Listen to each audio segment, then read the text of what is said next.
வணக்கம். ஔவை சொன்ன மொழியாம் நிகழ்ச்சியில் இன்றைக்கு நாம் 38வது வாசகம் பார்க்க போகிறோம். கெடுப்பது ஒழி அப்படிங்கிறது தான் இந்த வாசகம். கெடுப்பது ஒழி அப்படிங்கிறது தான். 2 சொற்கள் தான், 7 எழுத்துக்கள். கெடுப்பது ஒழி அப்படிங்கிறது. இந்த கெடுப்பது ஒழி அப்படிங்கிற இந்த வாசகம் நேரடியாக என்ன சொல்லுகிறது அப்படின்னா, எதையெல்லாம் கெடுக்கக்கூடியதோ அதெல்லாம் ஒழித்து விடுங்கள் அப்படிங்கிறது தான். நேரடியான பொருள் அதுதான்.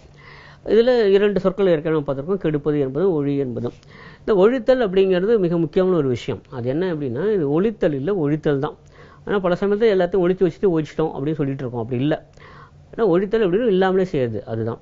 அப்படின்னா என்ன அர்த்தம் அப்படின்னா, ஏற்கனவே இருக்கிறது அதை இல்லாமல் செய்வது, அதுதான் ஒழித்தல் அப்படிங்கிறது. புதிதாக கொண்டு உருவாக்கி விட்டு அப்புறம் அதை ஒழிக்கிறது இல்லை, இருக்கக்கூடிய கொண்டே ஒழிக்கணும். சரி, இப்போ கெடுப்பது அப்படிங்கிறது. இந்த கெடுப்பதெல்லாம் எது அப்படிங்கிறது தான் மிக முக்கியமான ஒரு கேள்விக்குறியாக இருக்குது. எதெல்லாம் கெடுக்கக்கூடியது அப்படின்னு.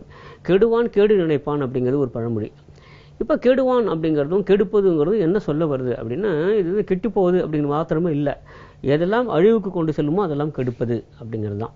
இப்போது இந்த கெடுப்பது அப்படிங்கிறதுல என்னெல்லாம் வரும் அப்படி பார்க்க போனால், பொதுவாக எதெல்லாம் மக்கள் நலனுக்கு எதிராக இருக்கிறதோ எல்லாமே கெடுக்கக்கூடியது தான்.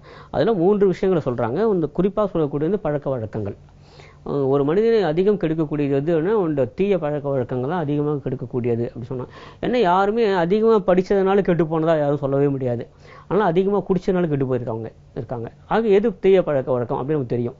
ஆக இந்த கெடுப்பது எது அப்படிங்கிறது 3 விஷயங்கள் நம்ம பார்க்கணும்னு சொன்னோம். ஒன்று வந்து பழக்க வழக்கம். இந்த பழக்க வழக்கம் உடல் ஆரோக்கியத்தை கெடுக்கும். நம்ம ஏற்கனவே பார்த்துருக்கோம், இது குடிப்பழக்கம் குடியை கெடுக்கும் அப்படின்னு சொன்னால் அது கெடுப்பது தான், அது நமக்கே தெரியும்.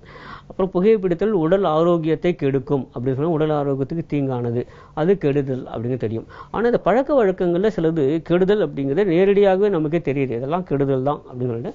ஆனாலும் சில பேர் அதை பழக்கத்தில் வச்சுருக்காங்க, அது வேண்டாம் அப்படின்னு நம்ம சொல்ல வேண்டிய அவசியம் இல்லை, அவங்களுக்கே தெரியும் இது வேண்டாம் அப்படின்னு.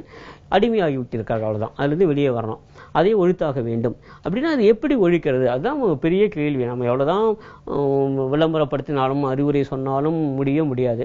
ஆக எது கெடுக்கிறதோ அதனை நாம் ஒழித்து விட்டால் போதும், இந்த பழக்க வழக்கம் தானாக ஒழிந்துவிடும் அப்படிங்கிறது ஒரு நல்ல சிந்தனை. அதனால தான் மதுவுக்கு எதிராக இத்தனை பேர் போராடி கொண்டிருக்கிறார்கள் என்றால் என்ன காரணம் அப்படின்னா, நமக்கு பூரண மதுவிலக்கு வேண்டும், ஒரு முழு மதுவிலக்கு வேண்டும் அப்படின்னு பல பேர் ஏன் கேட்டுட்டு இருக்காங்க அப்படின்னா, நீங்கள் மது வழங்கக்கூடிய அந்த வசதியை நீங்கள் எடுத்து விட்டால் போதும், அது வேண்டாம் எங்கேயுமே கிடைக்காது அப்படி ஒரு நிலைமை நீங்கள் கொண்டு விட்டீங்கன்னா, மதுவை நீங்கள் ஊற்றி விட்டாலே மது குடியர்கள் தானாக ஒழிந்து விடுவார்கள் அப்படிங்கிறது தான். ஆக இந்த ஒழித்தல் அப்படிங்கிறது எந்த நிலையில் நடக்க வேண்டும் அப்படிங்கிறது மிக முக்கியமானது. கெடுப்பது ஒழி அப்படிங்கிற இந்த வாசகம் ஒரு மிகச்சிறந்த ஒரு ஆழமான ஒரு விஷயத்தை எடுத்து சொல்கிறது. எது கெடுக்கிறதோ அதை ஒழித்து விடுங்கள் அப்படிங்கிறாங்க. இந்த பழக்க வழக்கத்தை ஒழித்துக் கொள்வது என்பதை விட அதுக்கு வேறாக எது இருக்கிறதோ அதை நீங்கள் எடுத்துவிடலாம், அந்த வேர்லேருந்து நம்ம எடுத்துட்டு வந்துட்டோம்னா போதும் அப்படிங்கிறது தான். இது பழக்க வழக்கங்கள் சார்ந்த விஷயங்கள். அடுத்தது சிந்தனை சார்ந்த விஷயம். இதுதான் மிகப்பெரிய ஒரு சமூக கேடாக நம்ம பார்த்துட்டு வரோம். என்னென்னா, இப்போ பல இடங்களே வன்முறையை நம்ம பார்க்குறோம். உலகம் முழுக்க வன்முறை வந்திருக்கிறது. தீவிரவாதம் மிகப்பெரிய விஷயத்தை பேசிட்டு வராங்க. இதெல்லாம் என்ன அப்படின்னா, ஒரு சிந்தனை கோளாறு தான், அது வேற ஒன்றுமே இல்லை, ஒரு மனநோய் தான் அது. ஏதேனும் ஒரு காரணத்தை சொல்லி மக்களை வந்து புத்தி தீட்டுதல், அவ்வளோதான், ஒன்றுமே இல்லை. இது என்ன பண்ணுறாங்க, இந்த பிரெயின் ஸ்டார்மிங்னு ஒன்று பண்ணுறாங்க. இதெல்லாம் என்ன பண்ணுறாங்க அப்படின்னா, மதம் சார்ந்த விஷயங்களை, சாதி சார்ந்த விஷயங்களை, இனம் சார்ந்த விஷயங்களை மேலே மேலே மேலே சொல்லி ஒரு மூளைச்சலவை பண்ணுறாங்க, பிரெயின் வாஷ் பண்ணுறாங்க. இதெல்லாம் கூட கெடுக்கக்கூடியது தான். தயவுசெய்து அது மாதிரி விஷயங்களை ஒழித்து கட்டுங்கள் அப்படிங்கிறாங்க. ஆக எது அடிப்படையாக இருக்கிறது, சிந்தனை செய்வதற்கு எது அடிப்படையாக இருக்கிறது, மோசமான பாதைகளுக்கு எது அழைத்து செல்கிறதோ அதையெல்லாம் ஒழித்தாக வேண்டும் அப்படி. 2வது, ஒன்று பழக்க வழக்கம் பார்த்தோம், 2வது சிந்தனை சார்ந்த விஷயங்களை பார்த்தோம். 3வது பொதுவாக தன்னலம் சார்ந்த விஷயங்கள். இது பல விஷயங்கள் அப்படிதான் பார்க்கணும். ஊழலெல்லாம் அப்படி தானே வந்தது. ஊழலுங்கிறது எப்படி அடிப்படையாக வந்தது அப்படின்னா, ஒவ்வொரு மனிதனுக்கும் கூட தன்னலம் தான், ஒரு சுயநலம், ஒரு பேராசை, அதில் தான். ஆக எதெல்லாம் கெடுதி தரக்கூடிய விஷயங்களாக இருக்கின்றோம் அதெல்லாம் ஒழித்தாக வேண்டும் அப்படிங்கிற 3 விஷயங்களை பார்த்தோம். ஒன்று பழக்க வழக்கம், 2வது கொள்கை சார்ந்த மூளைச்சலவை, 3வது தனிநபர் சார்ந்த பேராசை அப்படின்னு வச்சுக்கோமே. இந்த 3மே நாம் ஒழித்தாக வேண்டும். இதுதான் கெடுப்பது ஒழி அப்படிங்கிறது. இது சிறுவர்களுக்கான ஒரு வாசகம் தான் அடிப்படையில். கெடுப்பது ஒழி அப்படின்னா எதெல்லாம் கெடுதி செய்யக்கூடியதாக இருக்கிறதோ அதையெல்லாம் ஒழித்து விடு அப்படின்னா 3 விஷயங்கள் தான் பொதுவாக சொல்கிறார்கள். மீண்டும் என்ன அப்படின்னா, அதிக உணவு, அதிக உறக்கம்னு ஏற்கனவே நம்ம பார்த்தோம். இது இல்லாமல் 3வதாக என்ன அப்படின்னா, மிக முக்கியமாக அதிக கேளிக்கைகள், இது தொடர்ந்து சொல்லிக்கிட்டே வராங்க. இதெல்லாம் வேண்டாம் அப்படின்னு சொல்லிட்டு. ஆனால் அதுதான் இன்னைக்கு சமுதாயத்தை அதிகமாக வந்து இருக்கிறது அப்படின்னு. இந்த கெடுப்பது ஒழிகள் இது எல்லாமே வருது, இது எல்லாத்தையும் ஒழிச்சுக்கிட்டே வாங்க அப்படின்னு சொல்லிட்டு. அதனால் இது எந்த அளவுக்கு சாத்தியம் அப்படிங்கிற பார்க்குற போது இது ஒரு தனி மனிதன் கருதி எதிர்ப்பது தான் மிகவும் கடினமான விஷயமா இருக்கு.